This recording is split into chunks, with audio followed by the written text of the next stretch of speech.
Looking for excitement? Chumba Casino is here. Play anytime, play anywhere. Play on the train, play at the store, play at home, play when you're bored. Play today for your chance to win and get daily bonuses when you log in. So what are you waiting for? Don't delay. Chumba Casino is free to play. Experience social gameplay like never before. Go to Chumba Casino right now to play hundreds of games, including online slots, bingo, Slingo, and more. Live the Chumba life at ChumbaCasino.com. No purchase necessary. VGW Group. Void where prohibited by law. 21 plus. Terms and conditions apply.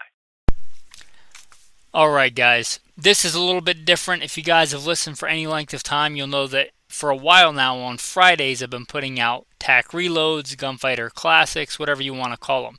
Today, I'm going to put out an episode I recorded for Patreon. Just a little taste. Patrons get a lot of content like this. Not necessarily on this subject, but just random content that maybe won't make the regular on-air podcast. So this is just a little taste. If you like this, consider becoming a patron. There should be a Patreon link in the show notes. What is going on, gunfighters? It's about to be Sabbath, but I have a little bit of time to record an episode for you guys. I'm coming back from a rather long journey. So far, I'm getting per diem pay because it's outside my normal AO, which is already quite large for the private security contracting. And I got a little bit of time before sunset, so I figured get some content for you guys. This is a question, forgive me, one of you guys asked it, and I forget who, but it was a good question.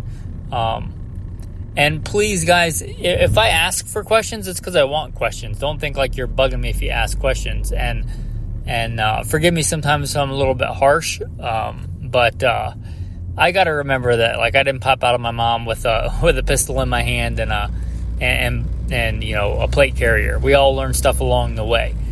Many of these mistakes I've learned in the past, and this doesn't really apply too much to today, but I've been thinking about it a bit and how I should be a little bit softer maybe in my dealings, because a lot of these mistakes are mistakes that I made 10, 20 years ago, and then you guys ask about them and I think, oh, but I shouldn't, because I made the same mistakes, and if I'm not here to help you guys not make the mistakes that I made, then what am I doing? But this one's not really a mistake. It's more of a question, and it's a good one, although I don't know that it's long enough, big enough for an entire episode. Maybe I'll get talking about it, and maybe I'll be wrong, and I'll make a regular episode about it. But mostly pertains to hunting, and do I want the projectile to stay in the animal or completely exit the animal? Before I get into my preference, I think logically it makes sense to talk about why people want these. One proponent says you want an entry and an exit hole because you get more blood. You're just spraying blood everywhere like a cheap horror movie. Just blood everywhere. You're going to, blood trail, that a blind, newbie hunter could track. Just blood everywhere. Blood galore because it goes in and out. You got an entrance hole, you got an exit hole. That's the big proponent of that. Is like you just blood everywhere. You're going to get more blood because the blood's coming out both sides. Animals are going to bleed more. And then the other big proponent is I want the projectile to stay in the animal because then there's no wasted energy. Because if you think about it, if the bullet exits, whatever energy it exits with is not used up inside the animal. So it is completely dissipated, right? So all the energy is dumped in the animal, because if the bullet stays in the animal, all the potential energy got transformed into real energy inside the creature. If it leaves, let's say a bullet enters for round numbers, right? Let's say it enters the animal. This would be a fast bullet, but it enters at 3,000 feet a second and it leaves at 1,500. Well, half of that is, the proponents of this theory would say that it's wasted energy because it was not used up inside the animal. Okay. Here's kind of, and it's not, this stuff is important, right? But, terminal ballistics are really important. But here's my thing on this. It doesn't really matter. It doesn't really matter if you use an appropriate, the more important thing is that you use an appropriate caliber, and more importantly is that you put the right bullet in the right place. And the caliber to me is really going to depend on which one of these I want. If I'm shooting .357 Magnum, some people might get mad, but that's not a rifle round. It doesn't have a lot of energy even compared to a fairly pedestrian rifle round like a 30-30. It just doesn't have the numbers. I want to use all that energy. I want that bullet to stay inside the animal pretty much. I would prefer it to stay inside there because it doesn't have a lot of energy to start with. That is anemic compared to like a 308. Now with a 308, yeah, go through the animal. If I'm talking about a broadside shot, go through the animal because you got plenty of energy. Even with a regular old Walmart cupping core bullet, you go in, you probably get a bunch of fragmentation, a bunch of a really graphic wound channel, and then you get an exit because you got plenty of energy. So it's not that I prefer one or the other. Let me talk a little bit about the blood trail thing. I like to spot and stalk hunt. A lot of times I'm tracking animals before I ever shoot them. If I can track a healthy animal before it's shot, I should be able to track a wounded animal, even if it's not bleeding at all, which it will be, right? But even if it's like a bear with a lot of fat and it doesn't drop blood, like if I could track it before it got wounded, I should be able to track it after it got wounded because it should be acting more erratically, should be turning over more leaves, breaking more stuff, making more noise, right? So, if I can track it before I shoot it, I should be able to track it after I shoot it. So I'm not really worried about that. I was thinking about this today because I was thinking about answering this question. By God's grace, I don't think that I've ever wounded a big game animal and not stood over it. Ever. And I've taken a lot of big game animals, starting when I was very young. I think that's the case.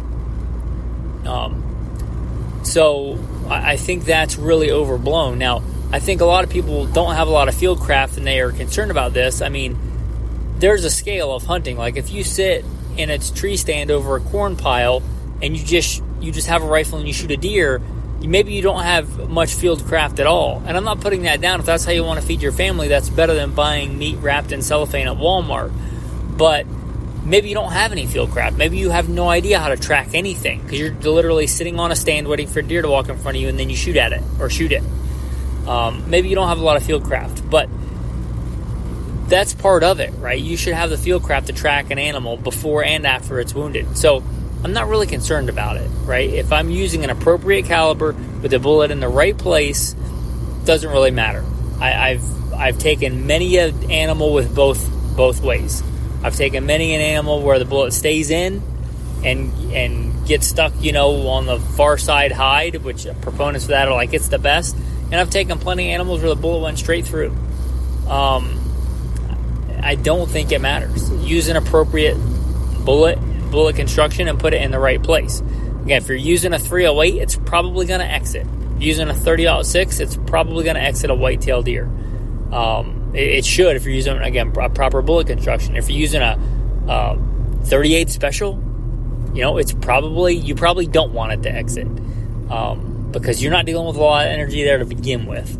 Now, if I'm shooting it with a bigger caliber, it's way more than enough energy. So, apologies for that. If it loses some and it's not dispelled in the animal but outside of the animal, it's an overabundance of energy to start with, right? It's more than is necessary if we're talking like a white-tailed deer. Now, those numbers are going to change if we're talking about, I'm using a 6.5 Creedmoor on elk. If I'm using a 6.5 Creedmoor on elk, yeah, I probably want it to stay in the animal. That's not a lot of energy, although it's more than a lot of people would have you believe. For an elk, I might want that to stay in the animal. If I'm talking about a deer, no, it can exit the animal. Like, right bullet, right construction, right place. It doesn't really matter. Like, if I'm shooting, let's say I'm shooting with a 308, and I'm shooting the deer broadside, which is the most traditional shot. If you're a new hunter, I'm going to recommend you stick with a broadside shot. If you're using a marginal caliber, I recommend, like if you're shooting elk with a 243, which I've done, I recommend you stick with a broadside shot. Or really know your shot angle if you're picking like a neck shot. Really know your anatomy. But where was I going with that? Oh, just let's stick with a white-tailed deer and a 308. If I'm shooting broadside, yeah, my bullet's probably going to exit, right? Yeah, I want it to exit because I've got more than enough energy. It should go through that deer. A lot of what it's going to travel through probably is going to be lung, and lung has very little resistance. No, if I'm shooting that animal dead on, like right at the base of the neck, I'm going through the entire length of that deer, so it's probably not going to exit. Does it matter to me? No, not really. If I get a good shot, whether that animal has 2 holes or 1, I should be able to find it if I put the right bullet in the right place. So it's not that it's a good question, but I think that that's not really important. It really depends on caliber and shot angle, but I don't think it matters. Like if I'm using a 243, which is right there, like a lot of times it'll stop. In my experience on a deer, it'll stop right on the far side, right below the hide. Cool. Sometimes it exits. Cool. Do I prefer one or the other? No, I prefer eating that animal. And it doesn't really matter to me. If it goes through and it stops on the far side, it's not an issue. If it exits, it's not an issue. Just my thoughts on that. It's a good question, but I don't really care. You should be able to track that animal if you only have 1 hole that's bleeding. You should be able to track it if you have nothing coming out. You should be a decent enough tracker to be able to track that animal. Start tracking healthy animals. If you can track down and find a healthy animal, you should be able to track down and find a wounded animal. Not that weird things happen, right? But you should be able to do that. If you don't, then it's probably lack of fieldcraft, not lack of I didn't use enough gun or I didn't blow a giant exit hole out of the side of the deer. Or again, if you just sit in a tree stand and shoot at a deer, you have no idea what deer tracks look like unless they're in snow. Yeah, maybe you want an exit hole. If maybe that's important to you because you're not confident you're going to be able to track that animal down. But if you know how to track, then you should be able to track that animal, even if it doesn't bleed at all. And if it's a deer, it's a cervid with a proper caliber, whether it exits or not, you should be able to track it. So it's a good question. I appreciate who asked it. It's a good, valid question. I appreciate that you asked it. I just don't get overly concerned about it. Proper caliber, proper bullet construction, proper place, entry, exit. It is what it is. Appreciate you guys. Appreciate you listening, and have a blessed day. Again, guys, if you like that, you want more content like that, check out Patreon. God provides. Have a blessed day. Hello, it is Ryan, and I was on a flight the other day playing one of my favorite social spin slot games on ChumbaCasino.com. I looked over at the person sitting next to me, and you know what they were doing? They were also playing Chumba Casino. Coincidence? I think not. Everybody's loving having fun with it. Chumba Casino is home to hundreds of casino-style games that you can play for free anytime, anywhere, even at 30,000 feet. So sign up now at ChumbaCasino.com to claim your free welcome bonus. That's ChumbaCasino.com and live the Chumba life. No purchase necessary. VGW Group. Void where prohibited by law. See terms and conditions. 18+.